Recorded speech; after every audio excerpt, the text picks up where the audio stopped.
होने लगती है। जैसे ही आधी रात होती है वो नींद में सोई शालिनी को ताबीज पहना शांति से अपने कमरे में आकर अपने पलंग पर लेट जाती है। अब सब ठीक हो जाएगा, ये सोचकर उर्मिला शांति की एक सांस ही लेती है कि तभी अचानक उसकी आंखों के सामने कुछ ऐसा आता है जिसे देखकर उर्मिला डर से चीखने लगती है। तुम कौन हो? कौन हो तुम? जाओ यहाँ से, जाओ जाओ यहाँ से। तभी उर्मिला की एक जोरदार दर्द भरी डरावनी चीख वहां पर गूंज गई। उर्मिला की आंखों के सामने एक बच्चा खड़ा हुआ था जिसका पूरा शरीर किसी बूढ़े की तरह नजर आता था, लेकिन मुंह किसी नवजात बच्चे की तरह था। उसकी आंखें गुस्से से लाल थी और वो घूर घूर कर उर्मिला की तरफ देखा जा रहा था। कौन हो तुम? कौन हो? उर्मिला के चीखते ही वो बच्चा जोर जोर से रोने लगा। घबराकर उर्मिला ने अपने हाथों को अपने कानों पर रख लिया। उसकी समझ में नहीं आ रहा है कि आखिर ये सब उसके साथ क्या हो रहा है। कौन हो तुम? कौन हो? क्या चाहते हो मुझसे? जाओ जाओ यहाँ से, आखिर तुम हो कौन?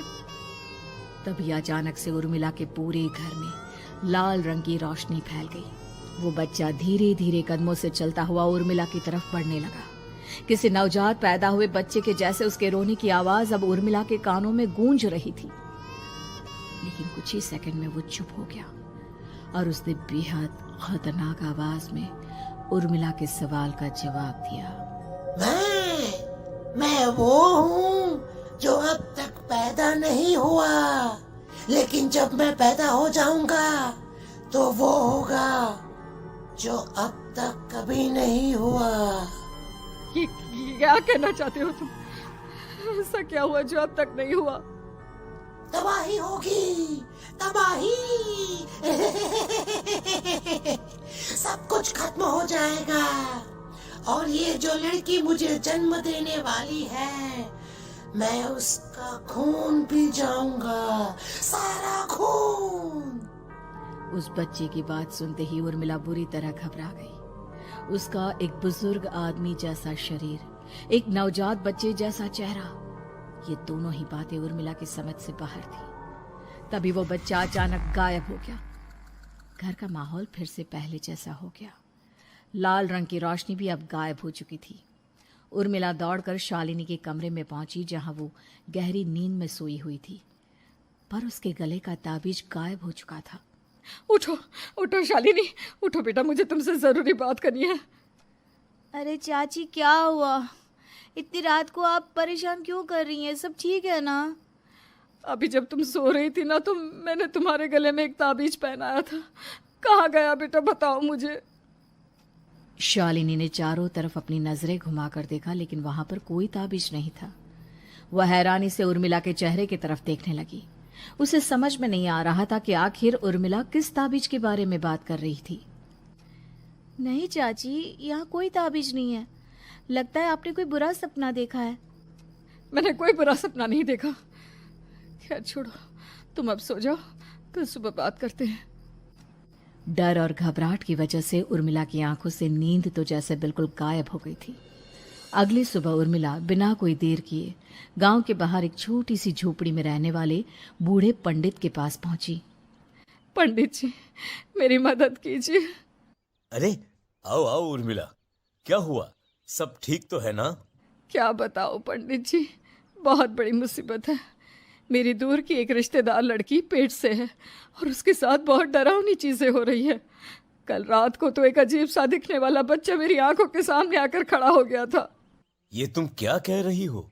मुझे साफ साफ बताओ कि आखिर तुमने क्या देखा? उर्मिला ने अपने साथ हुई बीती रात की पूरी घटना पंडित जी को बताई, जिसे सुन पंडित जी के माथे पर चिंता की लकीरें उभर आई। अनर्थ होने वाला है, अनर्थ। बरसों पहले भी उस हैवान ने एक लड़की के पेट से जन्म लिया था और उसके बाद उस शहर को पूरी तरह से तबाह कर दिया। कैसी विपदा पंडित जी, कैसे बात कर रहे हैं आप? बताइए मुझे, और इसका उपाय क्या है? इसका उपाय तो है, लेकिन बहुत कठिन है। हो सकता है कि उस उपाय को करने के दौरान तुम्हारी जान भी चली जाए। मुझे मेरी जान की कोई परवाह नहीं, पर आप जिस तबाही के बारे में बात कर रहे हैं, बस वो नहीं होनी चाहिए। लाखों लोगों की जान बचाने के लिए मैं कुछ भी करूंगी। तो ठीक है, मेरी बात ध्यान से सुनो। बरसों पहले एक भयानक तांत्रिक ने अपनी तंत्र क्रिया के जरिए एक मासूम लड़की के साथ रिश्ता बनाकर उसके पेट से जन्म लिया था। इस तरह से वो अपने जैसे लोगों की संख्या इस दुनिया में बढ़ाना चाहता था। आपके कहने का मतलब है कि शालिनी के पेट से भी उस शैतान को जन्म लेना है, इसलिए उसने उसके साथ ये सब किया है। ठीक पहचाना तुमने। अब मैं तुम्हें एक ऐसा सिंदूर दूंगा जिसे तुम्हें ले जाकर उस लड़की के पेट पर लगाना होगा। क्या ऐसा करने से सब कुछ ठीक हो जाएगा? नहीं उर्मिला, ये सब इतना आसान नहीं। उस लड़की के पेट पर सिंदूर लगाने के बाद तुम्हें उसका पेट काटकर उस हैवान को बाहर निकालना होगा।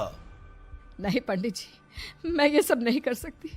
मैं भला एक जिंदा लड़की के पेट को अपने हाथों से कैसे काट सकती हूँ? अगर तुमने ऐसा नहीं किया तो कुछ ही दिनों में वो हैवान उस लड़की के शरीर से जन्म लेगा और उसके शरीर के सारे खून को पीकर अपनी ताकत को बढ़ाएगा।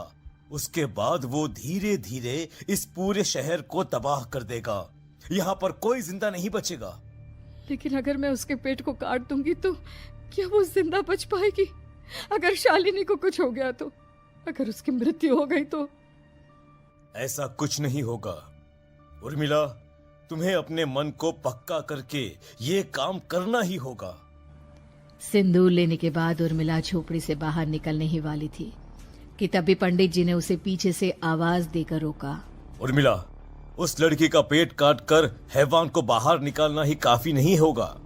तुम्हें ध्यान रखना होगा कि ये सब करते हुए उस बच्चे का जो आधा बूढ़े का शरीर है उस पर सिंदूर की एक बूंद भी ना लगने पाए, क्योंकि अगर ऐसा हुआ तो वो तुम्हें और बाकी सबको कच्चा खा जाएगा। पंडित जी की बात सुन उर्मिला की आंखें फटी रह गई और उसके शरीर में डर की लहर दौड़ गई। फिर भी उसने हिम्मत की। ठीक है पंडित जी, मैं पूरी कोशिश करूंगी कि मैं उस हैवान को वहीं के वहीं खत्म कर पाऊं। इसके बाद उर्मिला तेज कदमों के साथ घर वापस आती है। दिन बीतता है, रात का अंधेरा छाने लगता है। शालिनी खाना खाकर सोने चली जाती है और उर्मिला लगातार उसके गहरी नींद में सो जाने का इंतजार करने लगती है, जिसके बाद उर्मिला दबे कदमों से शालिनी के कमरे में पहुंच गई। मुझे ये करना ही होगा। अब उर्मिला ने धीरे धीरे शालिनी के पेट पर पंडित जी का दिया सिंदूर लगाना शुरू किया। उर्मिला के हाथ बुरी तरह से कांप रहे थे। उसके एक हाथ में चाकू था जिससे वो पेट काटने वाली थी। उर्मिला ने एक नजर शालिनी के चेहरे की तरफ देखा और फिर डरते हुए उसके पेट पर चाकू चलाना शुरू किया। कमाल है, मैं इसका पेट काट रही हूँ और ये आराम से सो रही है। इसे दर्द नहीं हो रहा क्या? तभी अचानक उर्मिला के कानों में बच्चे की रोने की आवाज सुनाई देने लगी। उसने घबराकर चारों तरफ देखा पर वहां पर कोई नहीं था। बस रोने की आवाज लगातार आ रही थी। उर्मिला बिना रुके लगातार शालिनी के पेट को काटती रही। उसे इस बात का भी ध्यान रखना था कि सिंदूर बच्चे के बूढ़े आदमी वाली शरीर के हिस्से पर ना लगे। कुछ ही देर में वो हैवानी बच्चा उर्मिला के हाथों में था। उसने बड़ी ही सावधानी से उस बच्चे को बाहर निकाला और पंडित जी के कहे अनुसार उसे घर से दूर जलाने के लिए ले गई। पर तभी उसके सामने वही बूढ़े शरीर और बच्चे के चेहरे वाला बच्चा आ गया।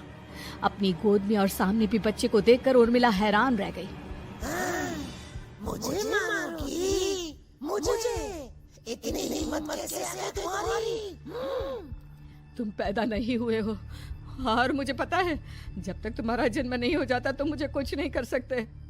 इतना बोलते ही उर्मिला तुरंत उस बच्चे को घास के ढेर पर फेंककर उसमें आग लगा देती है, जिसके तुरंत बाद वो बूढ़े आदमी के शरीर और बच्चे के चेहरे वाला अजीब तांत्रिक का भूत भी वहां से गायब हो जाता है। कुछ देर बाद उर्मिला घर पहुंचती है तो वो ये देखकर हैरान रह जाती है कि शालिनी का पेट अपने आप जुड़ चुका था। शुक्र है भगवान का और उन पंडित जी का, अब सब ठीक हो जाएगा।